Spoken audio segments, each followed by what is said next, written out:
اهدنا الصراط المستقيم. Bismillahirrahmanirrahim. Assalamualaikum warahmatullahi wabarakatuh. Alhamdulillahilladzi ahyana ba'dama amatana wa ilaihin nusyur. Asyhadu an la ilaha illallah wahdahu la syarikalah wa asyhadu anna Muhammadan abduhu wa rasuluh sallallahu alaihi wa ala alihi wa sahbihi wa man tabi'ahum bi ihsanin ila yaumiddin wa sallama tasliman katsira. Amma ba'd. Allahumma inna nas'aluka ilman nafi'an wa rizqan thayyiban wa amalan mutaqabbalan. Ikhwani fid din, a'azzani Allah wa iyyakum.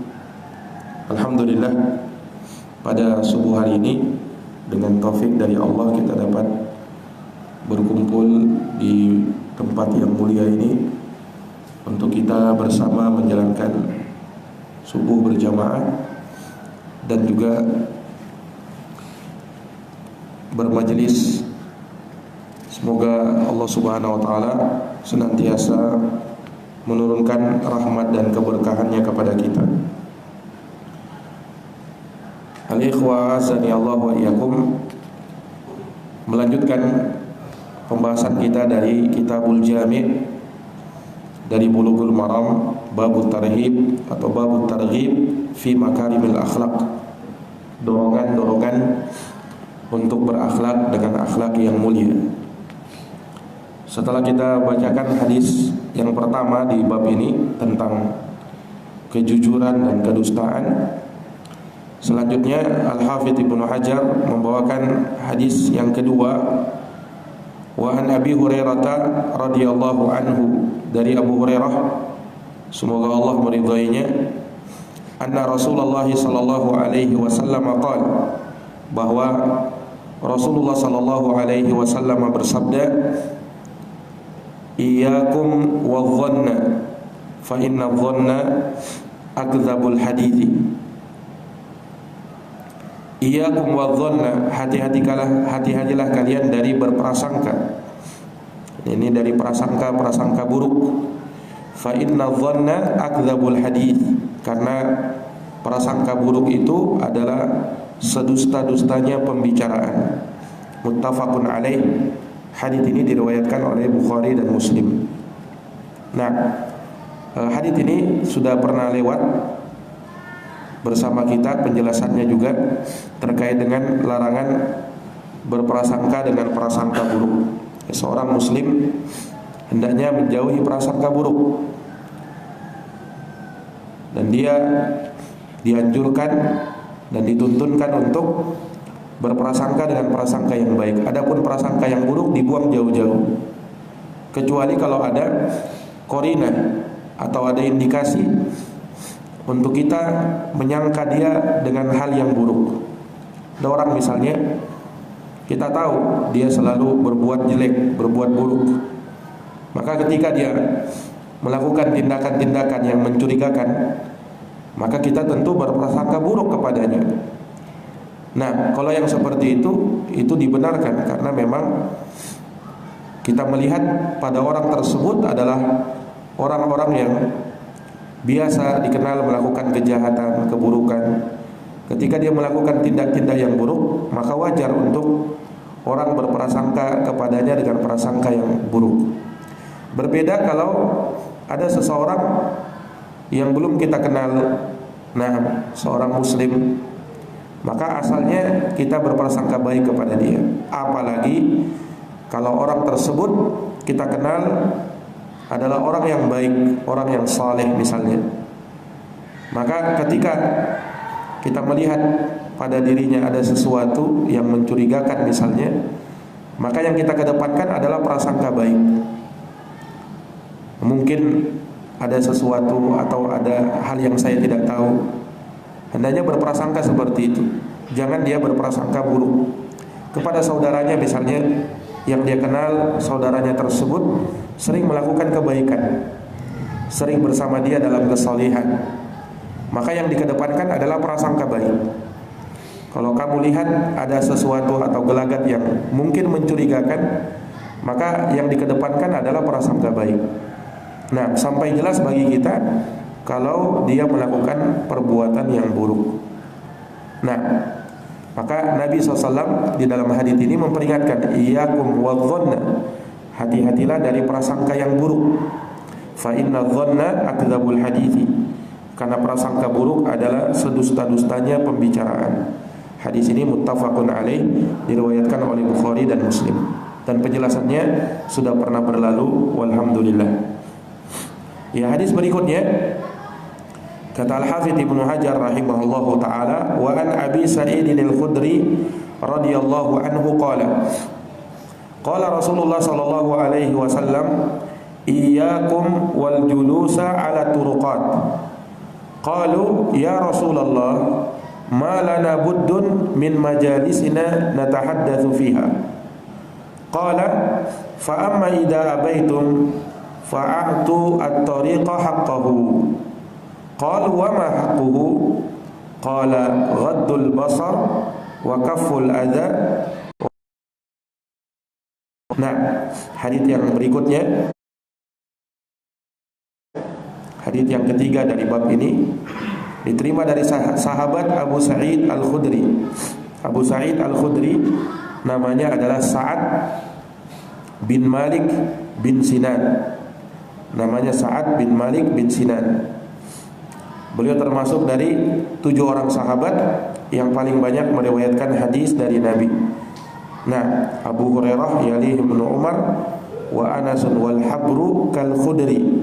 Kal Khudri di situ maksudnya adalah Abu Sa'id al-Khudri Sa'ad bin Malik bin Sinan. Nah, beliau meriwayatkan banyak hadis, salah satunya adalah hadis yang kita bacakan ini. Beliau berkata, qala Rasulullah SAW, Rasulullah bersabda, iyyakum wal julusa ala turuqat. Hati-hatilah kalian, ini peringatan dari Nabi. Iyyakum, hati-hatilah kalian, wal julusa ala turuqat, dari duduk-duduk di pinggir-pinggir jalan. Nabi melarang, jangan duduk-duduk di pinggir jalan. Qalu ya Rasulullah, para sahabat berkata, ya Rasulullah, ma lana buddun min majalisina natahaddatsu fiha. Kami sulit untuk menghindari hal tersebut. Kami mesti duduk di situ. Itu tempat majelis kami. Kami biasa bercengkerama di situ. Kami biasa bercerita di situ. Ini kata para sahabat. Qala, maka Rasulullah bersabda, fa amma idza abaitum, adapun kalau kalian enggan untuk meninggalkannya, fa'atut tariqa haqqahu, maka berikanlah hak jalan. Nah, kata Nabi, berikanlah hak jalan. Ini kalau kalian harus duduk di pinggir jalan, ya silahkan, tetapi berikan hak jalan kalau begitu. Qalu ma haqquhu, para sahabat bertanya, apa hak jalan itu? Apa haknya jalan? Qala, maka Rasulullah bersabda, menyebutkan 5 dari hak jalan. Yang pertama, ghaddul basar, tundukkan pandangan. Ini hak jalan yang pertama. Yang kedua, waqaful adza, menyingkirkan gangguan. Ini tidak mengganggu orang lain. Yang ketiga, waraddus salam, menjawab salam. Yang keempat, wal amru bil ma'ruf, memerintahkan kepada yang ma'ruf.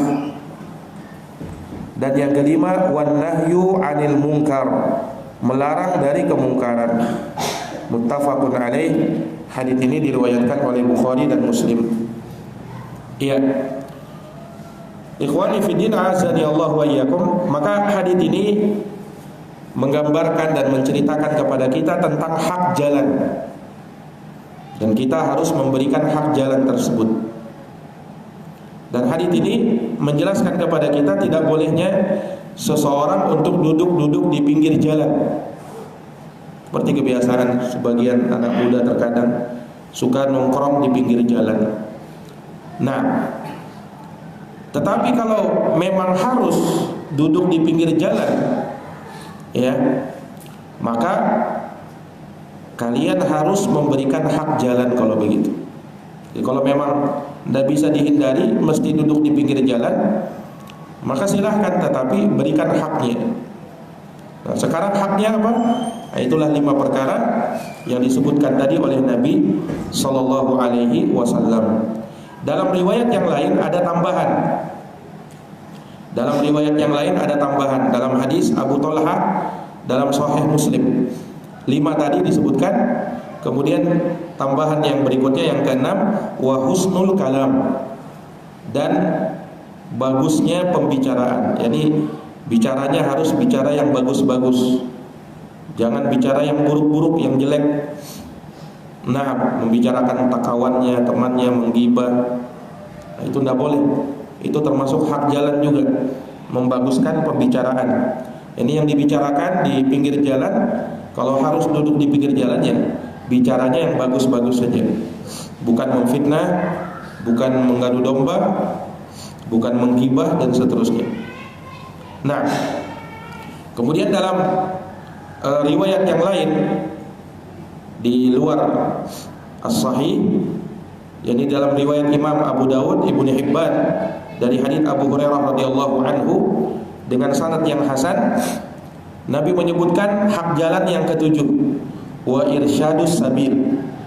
Irsyadus sabil yakni membimbing atau menunjuki jalan bagi orang yang tidak tahu jalan atau tersesat jalannya. Ya. Maka kesimpulannya ada 7 hak jalan. Kalau orang mau duduk di pinggir jalan, maka dia mesti memberikan 7 hak jalan. Kalau kita gabungkan semuanya, yang pertama adalah menundukkan pandangan. Yang kedua, tidak mengganggu orang. Yang ketiga, menjawab salam. Yang keempat, memerintahkan kepada yang ma'ruf. Yang kelima, melarang dari yang mungkar. Yang keenam, membaguskan pembicaraan. Ketika duduk di pinggir jalan, bicaranya yang bagus-bagus. Dan yang ketujuh, membimbing orang dan menunjukinya kepada jalan. Yani kalau ada orang yang tak tahu jalan, kita tunjuki jalannya. Apalagi kalau ada orang yang tersesat, maka kita arahkan dia kepada jalan yang benar. Nah, itulah 7 dari hak jalan. Nah, ikhwani fiddin azani Allah wa iyyakum, dan hadits ini memberikan kepada kita salah satu dari akhlak yang mulia, di mana termasuk dari perkara yang merupakan akhlak, seseorang tidak duduk-duduk di pinggir-pinggir jalan. Asalnya seperti itu. yakni sebisa mungkin kita hindari untuk nongkrong di pinggir jalan. Maksudnya duduk-duduk di pinggir jalan sambil bercengkrama. Asalnya dihindari. Kenapa dihindari? Ya karena duduk-duduk di pinggir jalan itu termasuk dari akhlak yang kurang baik.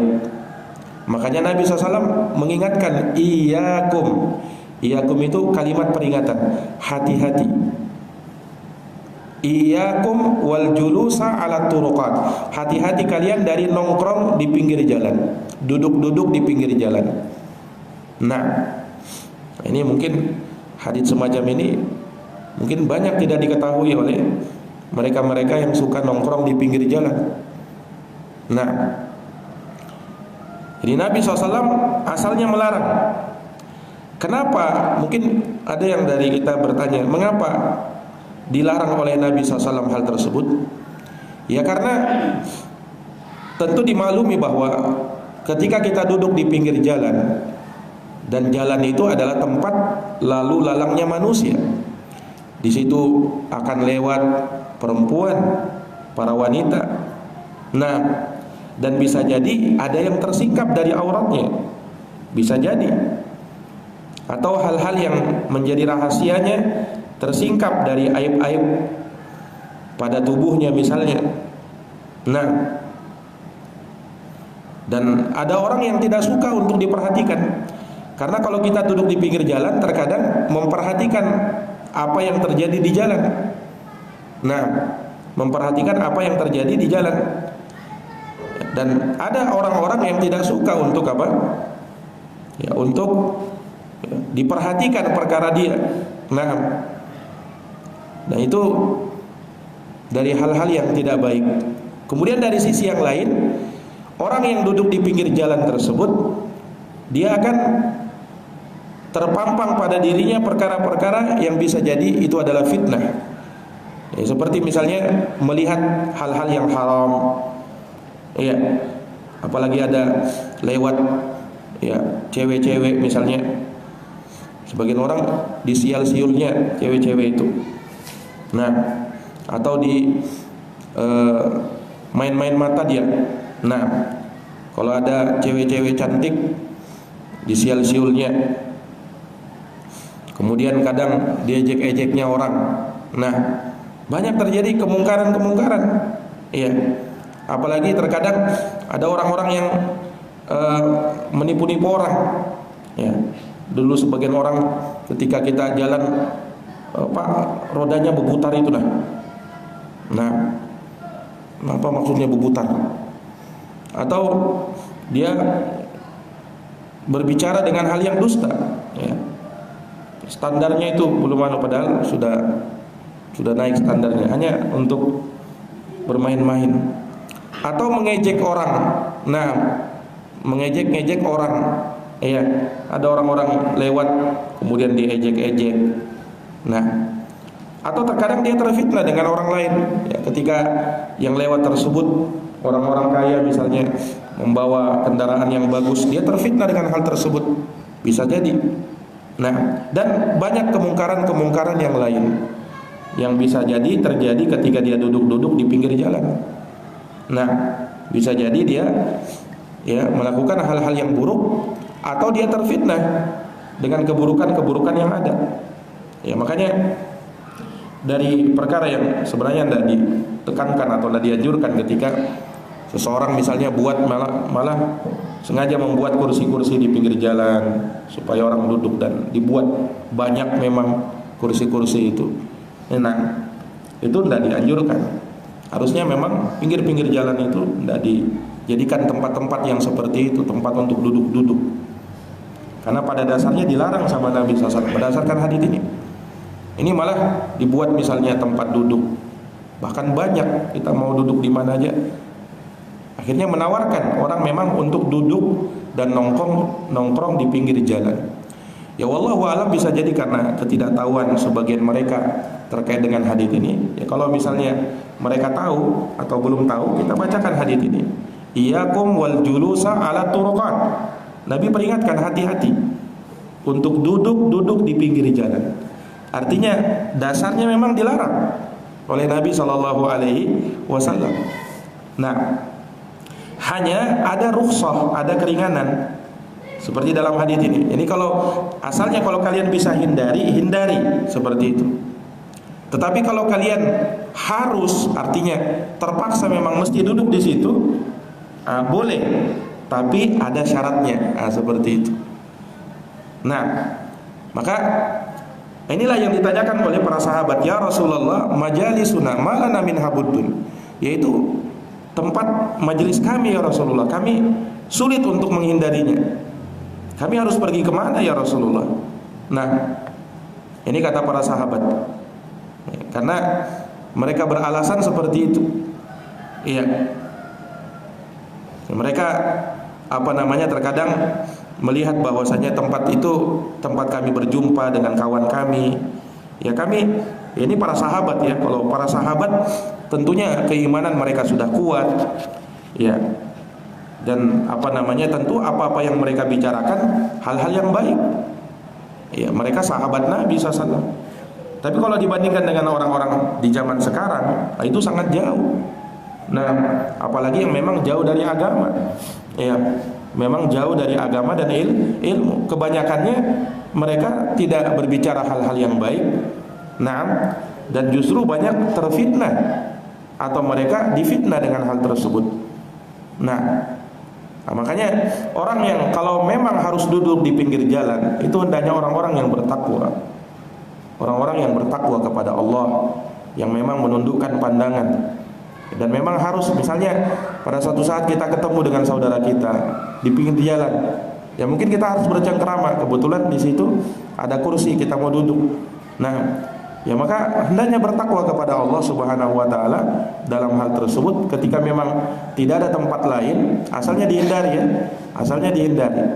Nah, misalnya sudah kita pergi ke warung saja, misalnya duduk di warung, itu lebih selamat ketimbang duduk-duduk di pinggir jalan. Tapi kalau misalnya memang harus dan sifatnya sebentar, ya berikan hak jalan kalau begitu. Berikan hak jalan. Nah, maka di sini Nabi SAW sebutkan, faida abaitum, kalau kalian enggan untuk meninggalkannya, artinya harus dan terpaksa kalian untuk lakukan. Nah, ini dalil yang menunjukkan bahwasanya larangan di sini, larangan untuk duduk di pinggir jalan, itu larangannya bukan bersifat haram, tetapi larangannya bersifat makruh. Larangannya bersifat makruh. Nah, makruh itu dilarang juga ya, tetapi apa? Derajatnya lebih kurang daripada haram. Dikata para ulama ahli usul fikih, yang namanya makruh itu dilarang juga. Nah, tetapi la ala sabilil ilzam.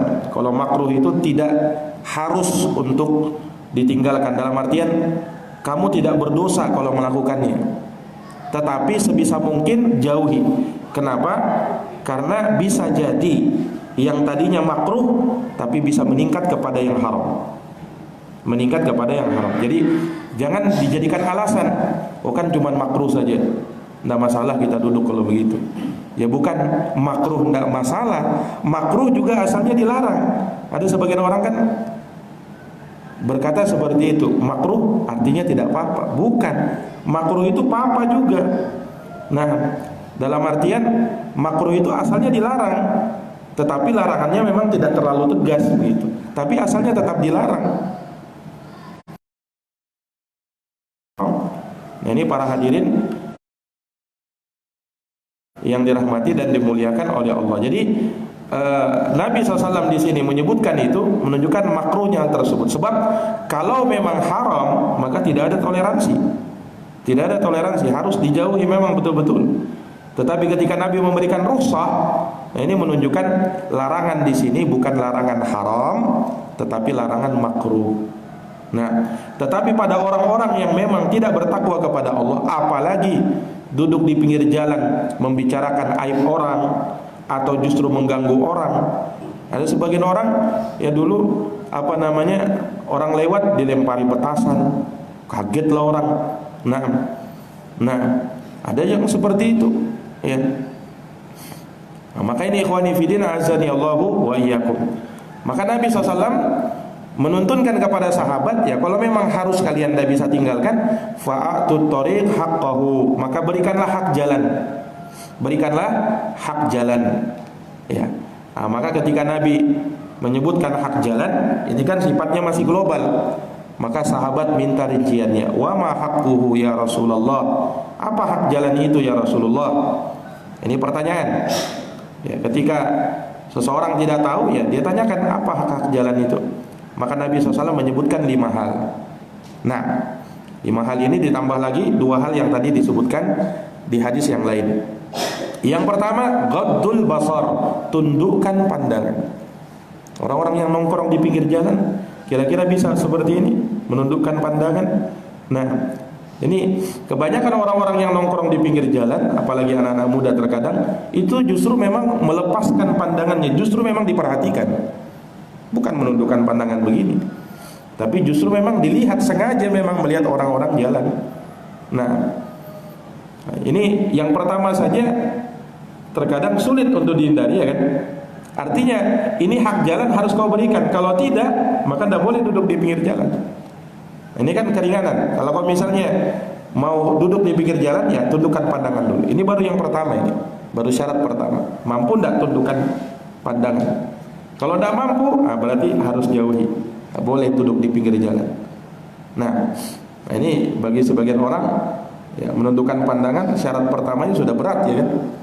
Nah, Menundukkan pandangan. Kenapa harus kita tundukkan pandangan? Ya, dimaklumi karena yang lewat itu kadang banyak dari perempuan, ya kan? Apalagi di zaman kita banyak yang membuka auratnya. Nah, kalau lewat kemudian kita lepaskan pandangan kita, nah ini berdosa. Kenapa? Karena kita diperintahkan menundukkan pandangan. Qul lil mu'minina yaghuddu min absarihim wa yahfadhu furujahum. Katakanlah kepada orang-orang yang beriman, hendaknya mereka menundukkan pandangan-pandangan mereka dan menjaga kemaluan-kemaluan mereka. Kita disuruh menundukkan pandangan. Nah, waddul basar, tundukkan pandangan. Nah, mampu enggak yang seperti ini? Nah, seperti apa namanya? Dia melihat wanita yang lewat, dia tundukkan pandangan. Nah, dia tundukkan pandangan. Apalagi ketika apa namanya?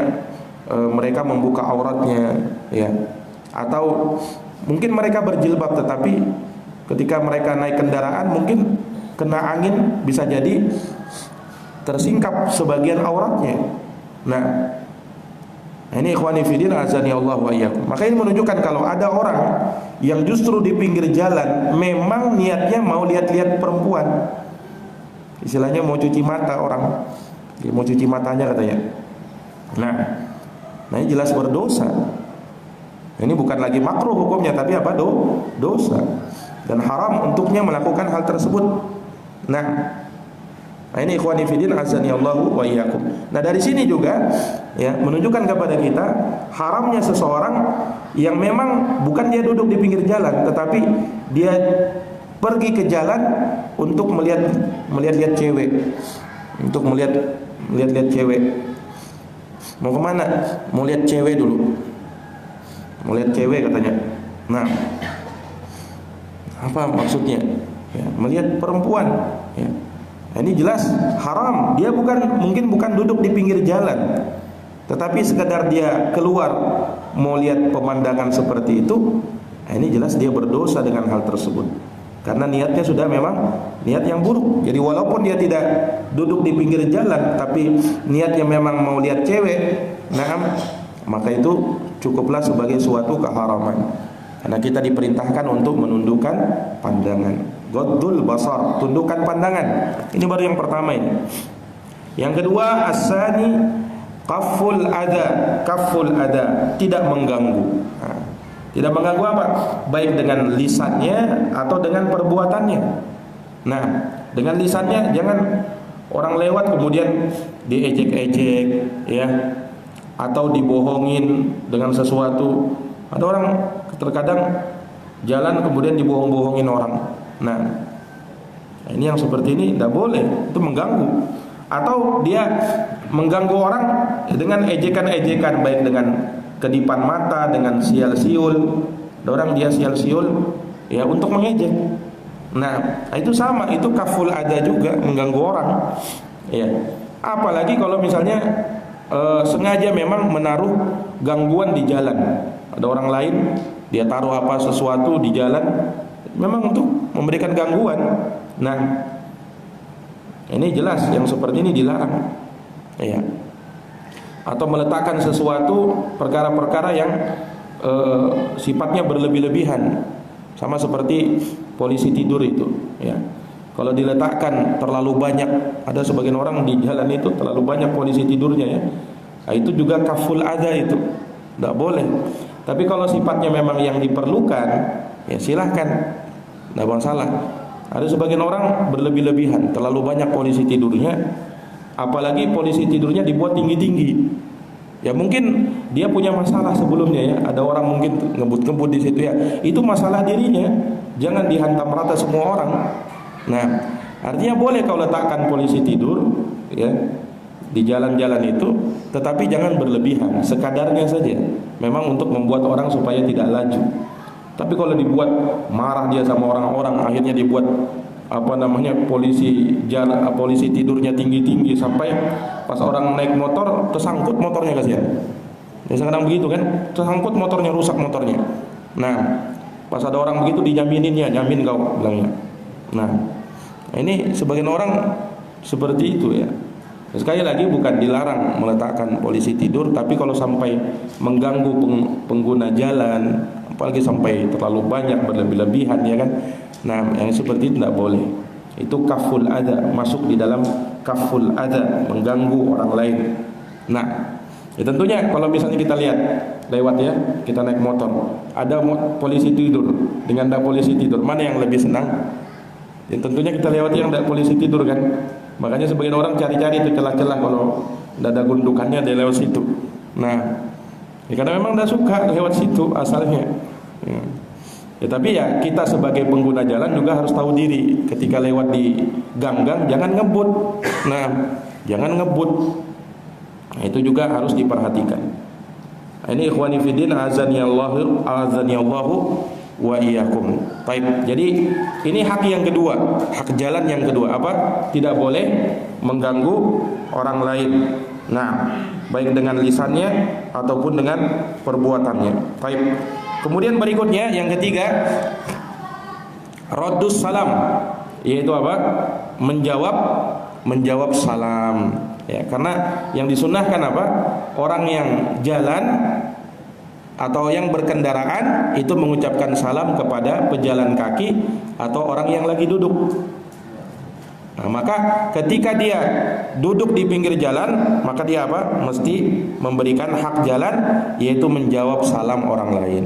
Kalau ada orang salam, maka dia jawab salamnya. Nah, mungkin ini yang hak yang ketiga ini mungkin yang lumayan mudah ya. Artinya orang biasa kalau diucapkan salam, maka tentunya dia menjawab salamnya. Orang-orang awam pun akan menjawab salam dengan hal tersebut. Nah, ini juga hak jalan. Kalau diberi salam, maka dia menjawab salam. Yang mana yang lebih dulu memulai salam? Apakah pejalan kaki kepada yang duduk atau yang berkendaraan kepada yang berjalan dan yang duduk? Maka jawabnya yang memulai salam adalah yang berkendaraan atau yang berjalan kaki kepada orang yang duduk. Itu yang lebih dahulu mengucapkan salam. Makanya di sini Nabi menyuruh untuk menjawab salam saja. Bukan dia yang memulai salam. Bukan dia yang memulai salam, tetapi dia yang menjawab salam. Nah, ini juga adab-adab yang seperti ini kadang mesti diperhatikan. Ada saatnya kita menjawab salam, ada saatnya kita memberi salam. Ya tentunya kalau kita disuruh memberi salam, orang-orang yang duduk, ya ndak kesalaman semua orang. Banyaknya itu orang jalan itu. Setiap kali dia assalamualaikum, assalamualaikum, assalamualaikum, assalamualaikum, assalamualaikum. Kan ndak habis-habisnya. Tetapi kalau sifatnya menjawab salam, ini lebih ringan. Ini lebih ringan. Jadi tempatkan sesuatu itu pada tempatnya. Kapan kita harus memberi salam, kapan kita harus menjawab salam.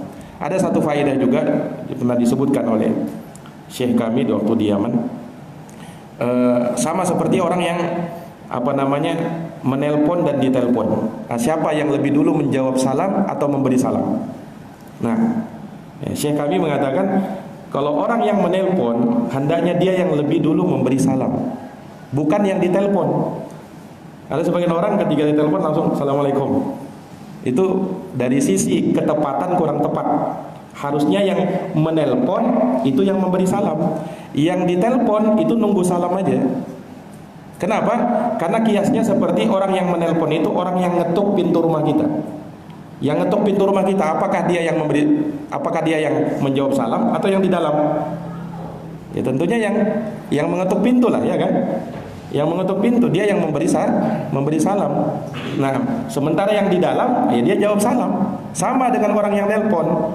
Nah, kita menelpon hendaknya kita lebih dulu memberi salam. Tapi repotnya terkadang ketika kita nelpon dijawab langsung assalamualaikum. Jadi yang salah siapa?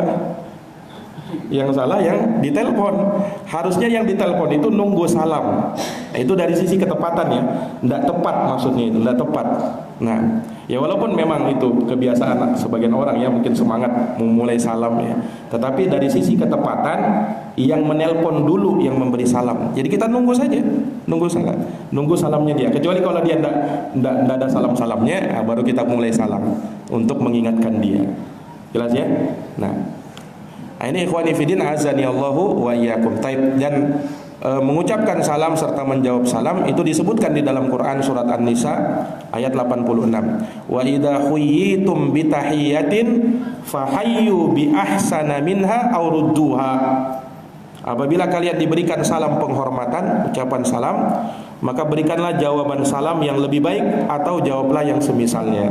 Sesungguhnya Allah ya akan menghisab segala sesuatunya terhadap kalian. Yani ucapan kalimat-kalimat thayyibah yang kita ucapkan itu adalah hal yang akan memberikan kebaikan untuk kita dan akan dicatat oleh Allah.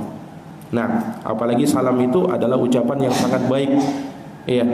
Salam itu kan doa. Assalamualaikum itu doa. Ini kita mendoakan orang lain.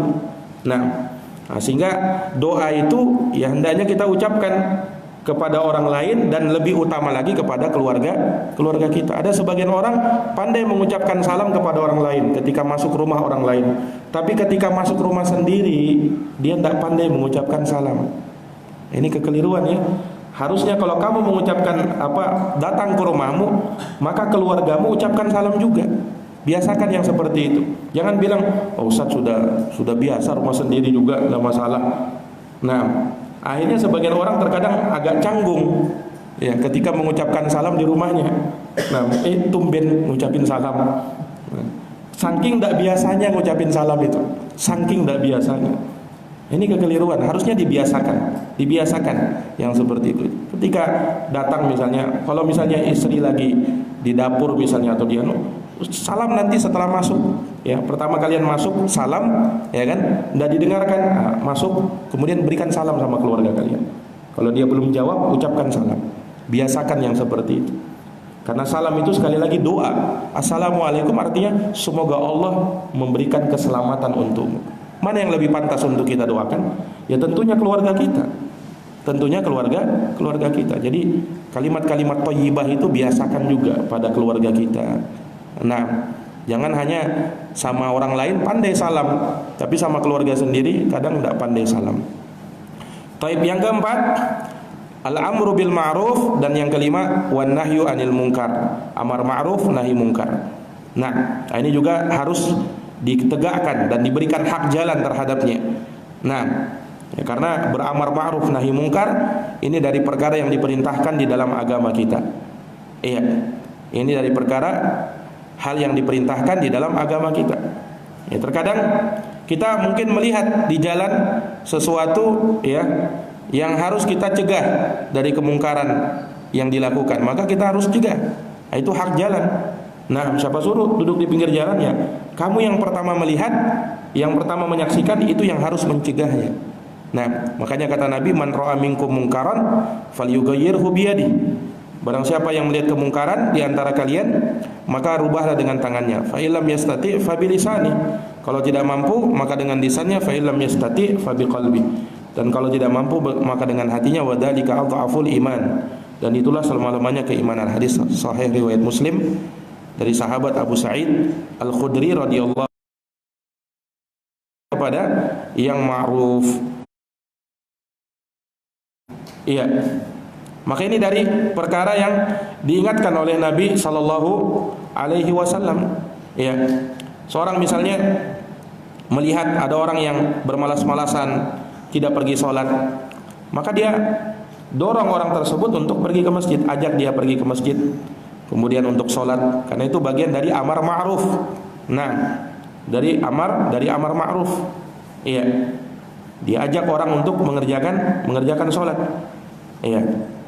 Kalau dia melihat ada orang di jalan, ya, membuka aurat misalnya, dan dia mampu untuk menegurnya, ya, maka dia tegur untuk menutup aurat. Nah, ini dari nasihat yang dia berikan, ya, karena dia sudah memilih untuk duduk di pinggir jalan. Di antara hak jalan, dia mesti melakukan amar ma'ruf nahi munkar. Dia perintahkan orang untuk melakukan kebaikan dan melarang mereka dari melakukan tindak keburukan. Nah, kemudian dalam riwayat yang lain seperti yang tadi kita sebut ada tambahan yang keenam, yaitu husnul kalam. Ini membaguskan pembicaraan. Ini Ketika dia harus bercengkerama di situ, maka cengkeramanya harus cengkerama yang baik-baik saja, ucapan-ucapan yang baik. Jangan ucapan yang buruk. Nah, jangan ucapan apa? Jangan ucapan yang buruk. Harus ucapan-ucapan yang baik. Jadi kalau sudah pembicaraannya mengarah kepada yang buruk, sudah menggibah, mencela, ya, atau memfitnah, mengadu domba, atau dia berbicara hal-hal yang jelek, ya, hal-hal yang tidak baik untuk dicerita, maka dia harus menghindar dari majelis seperti itu. Nah, dan yang ketujuh, irsyadus sabil, yaitu membimbing orang kepada jalan yang benar. Ini bisa maksudnya dia bimbing orang kepada jalan yang benar. Ada orang yang tidak tahu jalan, maka dia yang menunjuki jalan. Karena biasa kalau ada orang tidak tahu jalan, tidak tahu alamat, biasa kan ditanyakan orang-orang di pinggir jalan. Nah, apalagi orang-orang yang duduk di situ, maka ditanya. Maka dia mesti menunjuki orang. Jangan dia malas-malasan, jangan dia bilang acara sendiri, saya lagi sibuk. Enggak. Hak jalan kau harus berikan. Ada orang minta alamat, kau harus tunjukkan. Itu hak jalan. Nah, tidak boleh kau tolak. Iya. Apalagi ada orang yang tersesat. Kalau dia tersesat, dia minta petunjuk, maka harus kau tunjuki. Kenapa? Karena kau memilih duduk di pinggir jalan. Ini masalahnya. Nah, atau dengan makna irsyadus sabil, menunjuki orang kepada jalan, maksudnya secara secara maknawi. Secara maknawi, yakni membimbing orang kepada jalan yang benar. Ada orang mungkin jalannya salah, ya. Kita lihat dia jalannya salah secara maknawi, ya. Yakni dia menempuh jalan yang tidak benar di dalam beragama misalnya. Nah, maka kita tunjuki kepada jalan yang benar seperti ini. Seperti ini. Nah, ini para hadirin yang dirahmati dan dimuliakan oleh Allah. Nah, ada di sini juga ya, seseorang tidak disukai manakala biasa ada orang kadang kita ada pawai-pawai misalnya, kemudian kita ikut menyaksikan, menonton di situ. Ya karena kita tidak merasa aman dari yang lewat tersebut, mungkin dari perempuan wanita yang terkadang membuka aurat, kemudian kita pun menyaksikannya, ya, menontonnya. Nah, ini dari hal-hal yang tidak dianjurkan, ya. Karena seseorang akan mudah untuk terfitnah terkadang, ya, kepada hal-hal yang tidak baik. Atau terkadang dia melihat sesuatu yang harusnya dia tutup pandangannya dari hal tersebut. Nah, inilah hak-hak jalan. Jadi kalau kita total semuanya ada 7 hak jalan yang disebut oleh Nabi. Saya ulangi lagi, yang pertama menundukkan pandangan, yang kedua tidak mengganggu orang, yang ketiga menjawab salam, yang keempat melakukan amar ma'ruf, memerintah orang untuk berbuat baik, yang kelima melarang dari kemungkaran, yang keenam membaguskan pembicaraan, dan yang ketujuh adalah menunjuki jalan orang yang tersesat dari jalannya. Nah, mungkin ini yang bisa kita paparkan pada pertemuan ini. Insyaallah taala kita akan lanjutkan di pertemuan yang akan datang. Subhanakallahumma wa bihamdik, asyhadu an la ilaha illa anta, astaghfiruka wa atubu ilaik. Wassalamu